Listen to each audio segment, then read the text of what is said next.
Bonjour à toutes et à tous, bienvenue dans cette nouvelle vidéo. Aujourd'hui, je vous propose la rubrique Prenons le temps d'une histoire et je vais vous raconter la petite souris qui cherchait un mari.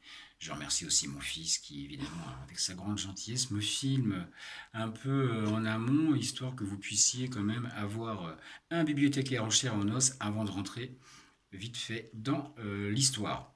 Voilà, donc c'est parti, on y va pour cette histoire-là. Moyen technique pharaonique. La métro Goldwyn-Mayer n'a qu'à bien se tenir. Columbia aussi. Donc, nous y voici. C'est parti. Il était une fois une petite souris, sans souci, qui habitait une grande ferme loin d'ici. Dans la cuisine, elle trouvait toujours de quoi manger. Dans la chambre, elle dormait sur un oreiller douillet et au grenier, elle jouait toute la journée. Un jour, en descendant l'escalier, elle trouve une pièce de monnaie. Qu'est-ce que je vais bien pouvoir m'acheter? Une robe? Ce n'est pas la mode. Du saucisson? Ce n'est pas si bon. En fait, je sais. J'ai envie d'un mari. Toute guillerette, elle va au marché et s'achète. Mais non, pas un mari, un ruban rouge pour se faire jolie. Vite, la souris s'habille, se maquille avec le ruban rouge, elle fait un nœud au bout de sa queue. La voilà toute prête, toute belle, devant chez elle. Quand les animaux voient la petite souris, ils sont tous ébobis. T'as vu comme elle est jolie la petite souris? Bah bah bah la souris, waouh! Vous avez vu la petite souris?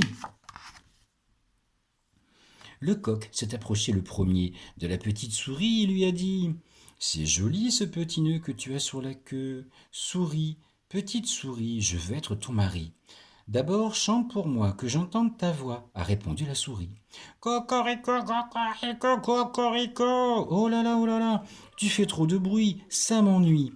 Tant pis, a dit le coq, et il est reparti. Alors le canard, d'un coup d'aile, a volé jusqu'à elle. C'est joli ce petit nœud que tu as sur la queue, souris, petite souris. Je veux être ton mari. D'abord, chante pour moi, que j'entende ta voix. Coin, coin, coin, coin, coin, coin, coin, coin, coin, coin, coin, coin, coin, coin, coin. Oh là là, quel tintamarre! Dommage, a dit le canard, et il a plongé dans sa mare. Enfin le cochon, sortant de son bain, lui a tendu son groin. C'est joli ce petit nœud que tu as sur la queue, souris, petite souris. Je veux être ton mari. Chante pour moi, que j'entende ta voix. Oh là là, tu dois faire erreur, j'ai trop peur. Bon, a ronchonné le cochon, et il est allé voir ailleurs. D'autres animaux ont chanté, le chien, le bouc, l'âne, même la petite souris, mais la petite souris, excusez-moi, les a tous renvoyés. À la fin de la journée, même le grand cheval noir s'est présenté. C'est joli ce petit nœud que tu as sur la queue, souris, petite souris, je veux être ton mari. Chante pour moi, que j'entende ta voix.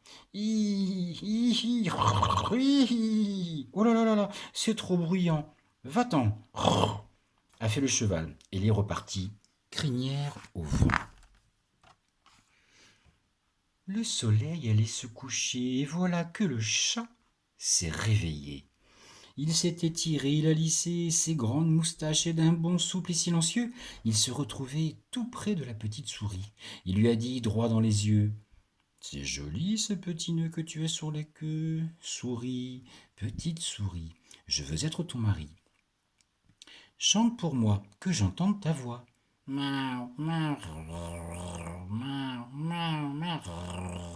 Oh oui, ça c'est joli. La petite souris s'est frottée entre les pattes du chat. Elle a grimpé sur le dos du chat. Et au creux de son oreille, elle lui a dit: Je te prends pour mari. Le chat a emmené la souris chez lui. Il l'a caressée avec sa patte de chat. Il lui a fait des bisous sur ses joues, sur son petit nez, sur son ventre, si grassouillet, qui n'a pas résisté d'un coup de dent. Hop, il l'a mangé. Et c'est depuis ce jour, depuis cette histoire, que les chats mangent les souris. Voilà, c'était la souris qui cherchait un mari. Édition Didier Jeunesse, collection à petit peton. On en a plein des comme ça à la médiathèque. Je suis voilà, assez content de vous avoir conté cette histoire-là. Je vous dis à très bientôt. Restez chez vous. Prenez bien soin de vous et on se dit à très vite à la médiathèque.